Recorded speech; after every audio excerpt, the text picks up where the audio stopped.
tarde a todos e a todas. Eu vou comentar um pouquinho hoje sobre o trabalho da Rede Clima Cidades. Eu sou o Roberto do Carmo, da Unicamp, e junto com a professora Heloísa Soares de Moura Costa, da UFMG, a gente tem coordenado a Rede Clima, que a gente chama de Rede Clima Cidades, a Subrede Cidades.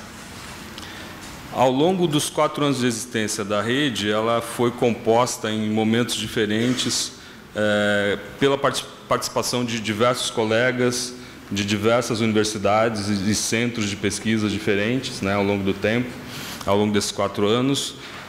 O que aconteceu com a rede, para vocês entenderem um pouco o histórico, ela nasce um pouco sob a direção do professor Daniel Hogan, e no meio do processo, nos primeiros anos, infelizmente o professor Daniel faleceu, e a rede passa por uma série de reorganizações ao longo do tempo, né? Essa rede, e aqui eu acho que tem um ponto fundamental que eu gostaria de introduzir nessa discussão, é a rede que trata um pouco de maneira mais detida das pessoas, né, da população. Então a gente está trazendo para esses gráficos maravilhosos aí que o professor Carlos Garcia mostrou e os palestrantes mostraram nas sessões anteriores, né, a equação populacional, né, a população, né, como que fica a população dentro desse processo todo. E aí as coisas ganham uma outra dimensão, né? Então a gente vai falar um pouco das dimensões humanas, das mudanças ambientais globais, nesse âmbito que estão as discussões da subrede. E é importante a gente lembrar, logo de início, que as questões decorrentes das mudanças climáticas, elas colocam novos, né, que na verdade nem são tão novos assim, elementos para uma problemática que a gente já vinha vivendo há uma quantidade relativamente grande de décadas, né, que é a questão ambiental e a relação da questão ambiental com toda a dinâmica social, na medida que a gente tem um processo, um estilo de desenvolvimento que é altamente agressivo em termos ambientais e em termos sociais, né? Então, o que a gente trabalha no âmbito da Rede Cidades são os processos sociais de diversas maneiras, né? Econômicos, demográficos, políticos, né? Eu acho que é sempre importante. Econômico não no sentido estrito dos processos econômicos, mas no sentido de estilo de desenvolvimento, né? E a gente traz também alguns elementos que são importantes e que estão relacionados com uma perspectiva mais cultural, principalmente na medida que a gente sabe que muitas das decisões relacionadas às questões ambientais muitas vezes estão colocadas no campo das decisões individuais, logicamente que mediadas por todo um contexto social. E aí a gente acaba encontrando uma série de problemas, uma série de elementos com os quais a gente tem que trabalhar especificamente quando trata das questões sociais, né? Um dos primeiros problemas são as questões de escala, né? Escalas de tempo e escalas de espaço. Quando a gente pensa em termos de escala de espaço, é importante a gente lembrar que os processos sociais, a dinâmica social, ela está muito situada, né? Ela está muito referenciada a dinâmicas locais. Entretanto, a interconexão dessas dinâmicas locais tem impactos globais.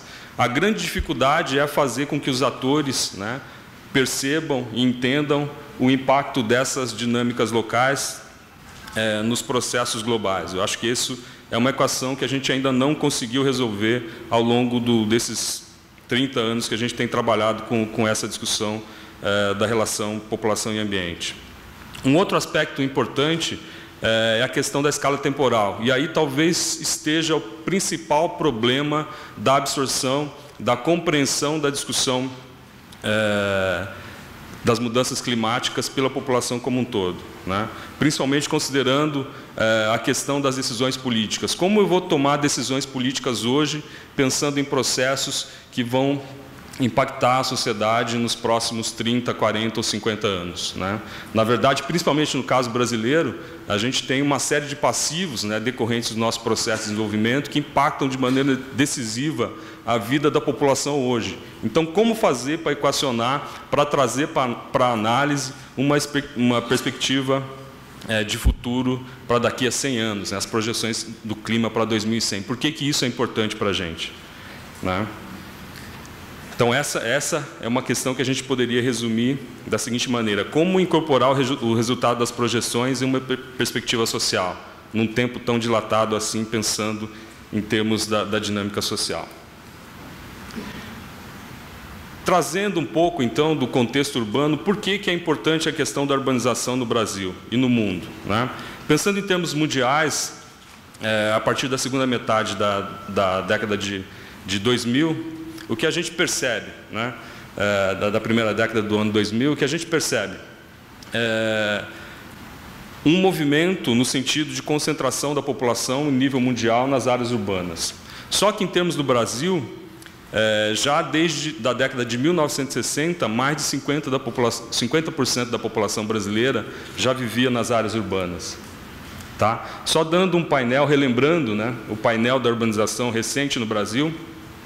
Então, a gente tinha lá em 1980, menos de 70% da população brasileira vivendo em áreas definidas como urbanas. A gente não vai entrar aqui no mérito da discussão da definição de rural e urbano, a gente está utilizando o critério do IBGE.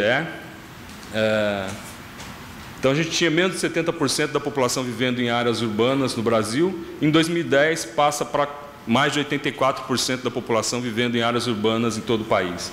Se a gente faz uma comparação em termos das grandes regiões brasileiras, a gente percebe que mesmo as regiões que 30 anos atrás estavam ainda muito próximos da ruralidade, com 50% da população vivendo em áreas rurais, a gente chega em 2010 com cerca de mais de 73%, próximo a 2/3 da população vivendo em áreas definidas como urbanas. Então, esse é o contexto, né? Não é, e esse fato de viver em áreas urbanas não remete apenas a uma dimensão demográfica.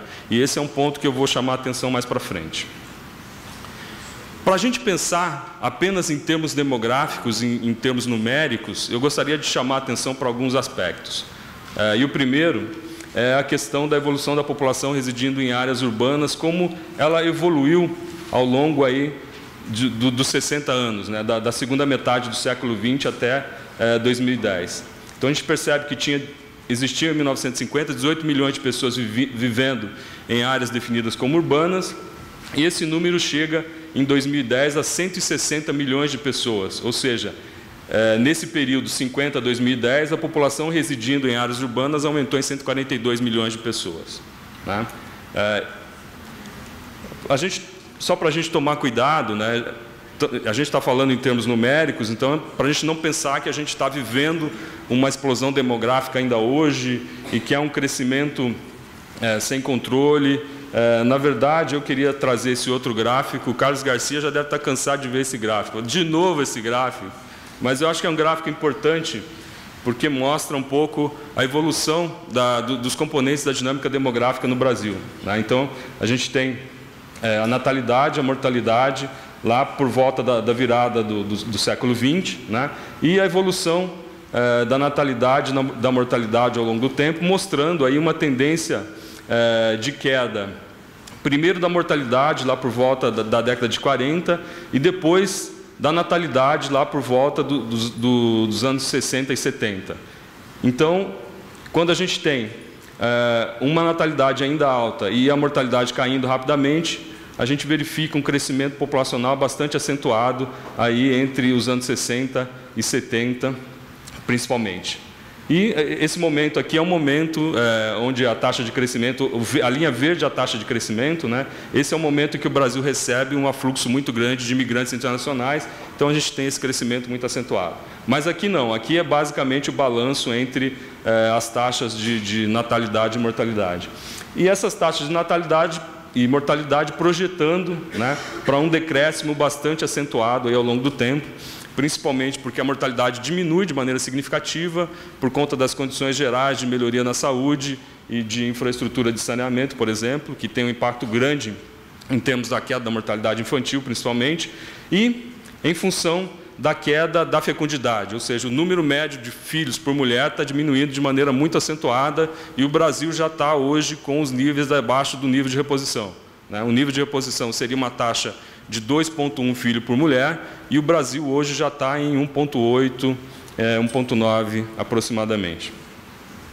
1,8, 1,9 em termos de média de filhos por mulher. E é interessante que o resultado dessas equações todas, levam à seguinte conclusão.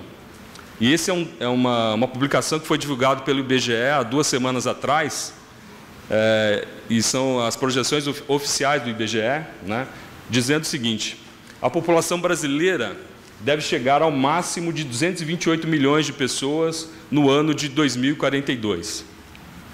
228 milhões de pessoas. Então, relativamente, se a gente pensa que os Estados Unidos já têm mais de 300 milhões de habitantes, por que os Estados Unidos? Mais ou menos uma área equivalente à área do Brasil. Então, a gente está com um volume populacional relativamente... não é um número excessivo. E o que é interessante é que a população brasileira continuará crescendo até 2042, quando deverá chegar a esse total máximo aí de 228 milhões de pessoas, e a partir do ano seguinte, ela diminuirá gradualmente, estará em torno de 218 milhões de pessoas em 2060, por conta de todo esse histórico da queda da fecundidade e do envelhecimento da população, que tem uma série de implicações que eu não vou tratar aqui agora, mas que eu acho que são importantes para entender um processo que aí eu gostaria de destacar. Então, se a gente pensa, e aí utilizando esses números do IBGE, que em 2010 a gente tinha 142 milhões de habitantes, e que no ano de 2042 a gente vai ter lá os 228 milhões, qual seria o volume da população urbana brasileira em 2042? Se a gente continuar nesse mesmo nível de 85% da população residindo em áreas urbanas, a gente vai ter 194 milhões de pessoas. Ou seja, um acréscimo aí, nesses próximos 30 anos, de 52 milhões de pessoas vivendo em áreas urbanas. Se a gente supõe que a tendência de aumento da urbanização vai continuar acontecendo e vai chegar a 90% da população brasileira residindo em áreas urbanas, a gente vai chegar, então, a 205 milhões, ou seja, um acréscimo de 63 milhões de pessoas. E se a gente pensa em 95% de população urbana, São Paulo tem cerca de 90%, o estado de São Paulo, 97% da população residindo em área urbana, será que a gente vai chegar a isso? Ou não? Se a gente pensa em 95% da população residindo em área urbana, a gente vai ter um total aí de 217 milhões de pessoas, ou seja, um acréscimo de 75 milhões de pessoas nas áreas definidas como urbanas. Como pensar, então, nesses próximos 30 anos, como seriam as cidades brasileiras nesses próximos 30 anos? Será que a expansão vai continuar acontecendo, principalmente nas áreas metropolitanas?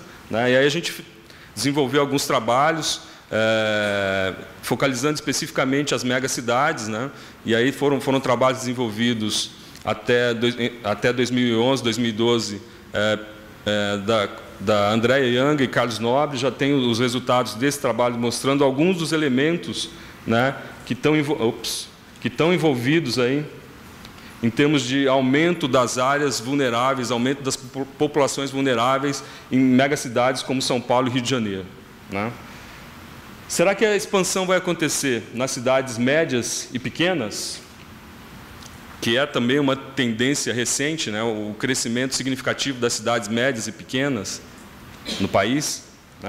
E qual será o padrão espacial desse crescimento? Qual a relação entre áreas urbanas e áreas rurais? E esse é um aspecto importante, porque o que a gente tem visto historicamente, desde do recrudescimento de processo de urbanização no município de São Paulo, a partir da década de 60 e 70, é um padrão muito claro de expansão urbana descontinuada, por manchas descontinuadas de áreas urbanas, né, com carência de infraestrutura para as novas áreas que são criadas, né, e deixando esses espaços intermediários que muitas vezes ainda têm características de rural, né. Então, nesse processo de expansão horizontal da cidade, como fica essa relação do urbano com o rural? Essa é uma questão que eu acho que é importante e que está colocada nas discussões que a gente está fazendo. Mas mais importante do que isso, o que a gente tem discutido? É como são as cidades brasileiras hoje. E aí, eu não trouxe nenhuma foto, né, porque eu acho que a gente não precisa de foto, né. Eu acho que o caminho que a gente fez em São Paulo hoje, que cada um de nós fez hoje. Você veio do aeroporto, você lembra do caminho. O que você viu no caminho? Né? Você veio da Anhanguera, lembra o caminho que você fez. De qualquer lado que você entra, a cidade tem uma característica, né, que, de certa forma, repete as características que estão presentes em maior ou menor grau em todas as cidades brasileiras hoje. Né? Um padrão, de certa forma, que associa uma densidade de ocupação em algumas áreas esparsas de ocupação com características específicas, áreas que misturam padrão de alta renda com padrão de baixa renda, né? Então, a cidade brasileira hoje é esse mix de situações. Eu acho que o paradigma da urbanização brasileira é o município de São Paulo e a região metropolitana como um todo. E qual é, talvez, a principal característica desse processo de urbanização? É um processo que ele é, em grande parte, direcionado pelo mercado imobiliário. Então, pouco, efetivamente, o Estado fez para ordenar, ou conseguiu fazer para ordenar esse processo. Até porque existe, né, em alguns momentos, um processo de sinergia, né, entre a administração pública e o mercado imobiliário, infelizmente. E o que acontece, e o que é resultante desse processo? Né? E aí não é um fenômeno novo também, é um fenômeno que a gente tem estudado há 30 anos, eu estou vendo aqui o Viola, né? A gente tem tomado, retomado, refeito e refeito essas discussões, né? O que a gente tem visto é que as populações de baixa renda acabam ocupando essas áreas que são áreas que estão mais expostas a perigos ambientais, né? Então, nesse sentido, e aí eu queria até debater um pouco com a minha colega que falou na parte da manhã, discutindo a questão da vulnerabilidade, né? Da rede de vulnerabilidade. A gente imagina conceitualmente que não existem desastres naturais quando a gente pensa em áreas urbanas, né? Os desastres nas cidades, eles são socialmente construídos. Eu acho que esse é um outro elemento central que a gente traz para a discussão quando a gente traz gente junto, né? A construção social dos fenômenos. Eu acho que esse é um elemento central, né? E que a gente precisa incorporar. E quando a gente incorpora isso, a gente traz um outro aspecto que é o central, que é o aspecto político, né? Não político partidário, né? É o partido tal, o partido Y, mas o político no sentido da organização social, de como os grupos sociais se organizam para enfrentar ou para não enfrentar os problemas, né? E aí a coisa complica bastante, né? No âmbito dessa discussão toda, desse grande conjunto de temas que a gente tem trabalhado, uma outra discussão que a gente fez foi sobre a segurança humana no capítulo do painel brasileiro das mudanças climáticas. Eu acabei ficando responsável por esse capítulo. Então, por isso, a gente acabou desenvolvendo um pouco mais essa ideia dos desastres naturais.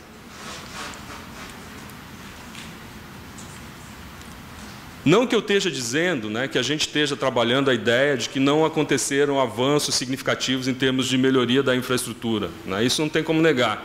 A gente avançou bastante, né?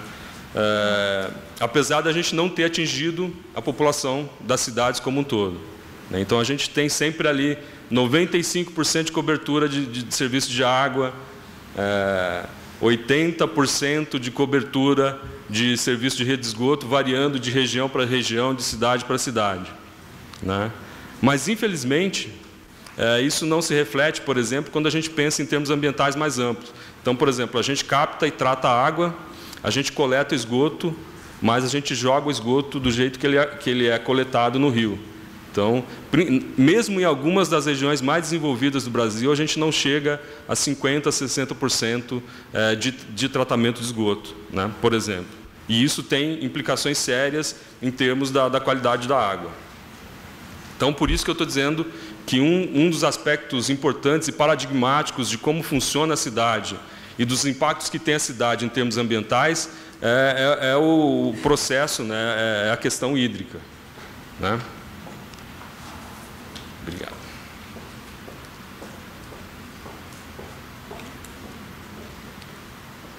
Um outro elemento que é central, né, que ainda persiste, é a falta de uma política habitacional que esteja articulada entre os diversos níveis de gestão, né? A gente ainda tem, por exemplo, processos de construção de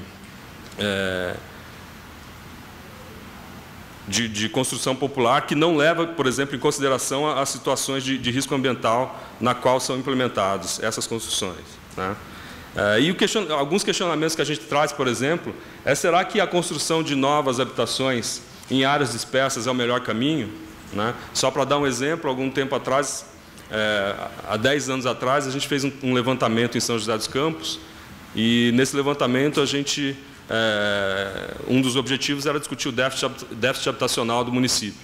E a gente chega à conclusão que o município tinha um déficit habitacional em torno de imediato, né, um déficit imediato em torno de 2.500 residências.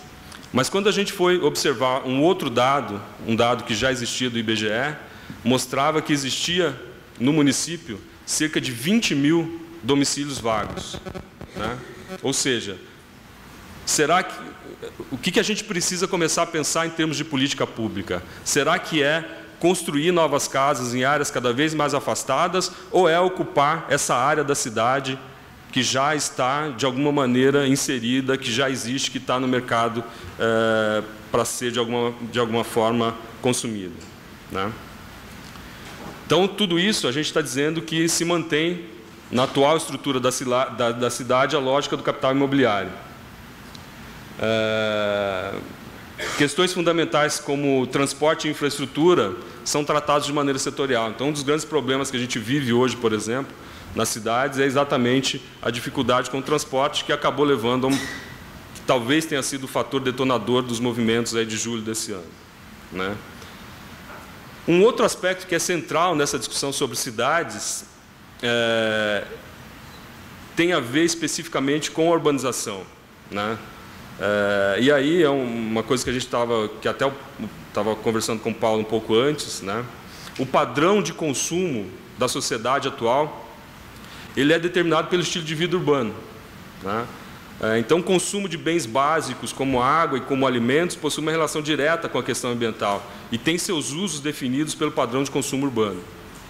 Então, pensar a cidade, além de pensar os números, é também pensar padrão de consumo e esse tipo de consumo que é definido nas áreas urbanas. Principalmente no contexto urbano, e aí a gente tem feito alguns trabalhos discutindo a questão do consumo de água, né, mostrando exatamente isso, né, que na medida que aumenta a renda, aumenta o consumo de água. E é exatamente esse contexto que a gente está vivendo hoje nas cidades brasileiras. Graças a Deus, uma grande parcela da sociedade está passando por um processo de aumento de renda. E isso tem se refletido no aumento do consumo de água, tá? Então, como trabalhar esses dois elementos, né? Eu acho que é um outro aspecto central. Só para fechar, falar muito rapidamente de alguns esforços que a rede tem feito, né? Então, a gente tem feito trabalhos principalmente na linha de identificar vulnerabilidades das áreas urbanas frente a esses novos riscos, né, trazidos pelas mudanças climáticas. Principalmente é um tipo de abordagem que a gente tem insistido em fazer, principalmente considerando que no âmbito internacional as discussões climáticas, quando levam em consideração a dimensão humana, estão centradas principalmente na questão da mitigação. Então, a gente está um pouco, ao invés de trabalhar com mitigação, a gente está trabalhando com vulnerabilidade, com segurança humana, né? E a gente adotou ao longo desses anos, desses 2 últimos anos que eu estou à frente da rede, junto com a Heloísa, 2 tipos de ações principais, né? Então, primeiro, a participação em eventos de associações científicas, um pouco para abrir e trazer para essas associações científicas das áreas das ciências humanas essas discussões que a gente considera que são muito importantes sobre as mudanças climáticas. Então, esse tem sido um tipo de ação, né? Então, por um lado, articular as pesquisas que estão feitas e que estão muitas vezes reduzidas ao nível local e, por outro lado, difundir mesmo a discussão sobre as mudanças climáticas. Então, alguns exemplos de eventos que a gente participou aí nos últimos 2 anos, organizando mesas, e um outro tipo de ação que a gente considera fundamental, né? Que aí tem a ver exatamente com a dimensão política e com a dimensão social. Se a gente não trouxer as pessoas que estão diretamente afetadas por esses problemas, né? Por isso que a gente está chamando de desastre, para a discussão, vai ser difícil a gente avançar. A gente vai ficar, de certa forma, perdendo um lado, né, uma perspectiva do processo. Então, a gente realizou, nesse sentido, dois eventos em 2011 e 2012, que a gente chama de Programa de Estudos em População e Ambiente, sendo que o de 2012 foi especificamente sobre segurança humana em contexto de desastre, e aí a gente trouxe os atores desde a sociedade civil, que sofreu um desastre lá na comunidade, lá no Rio de Janeiro, em algumas áreas aqui de São Paulo, até a Defesa Civil e pessoas de diferentes ministérios, prefeituras e Estado, né, para discutir com a gente. A gente está finalizando um livro que foi resultado desse processo todo. Hoje, a gente tem dois processos, duas pesquisas que estão em andamento. Uma é uma pesquisa que a gente considera importante, que é construir um instrumento para captar a percepção da população sobre os problemas ambientais, especificamente sobre os problemas climáticos, né? Então, tudo que a gente fala tem que ser baseado em pesquisa.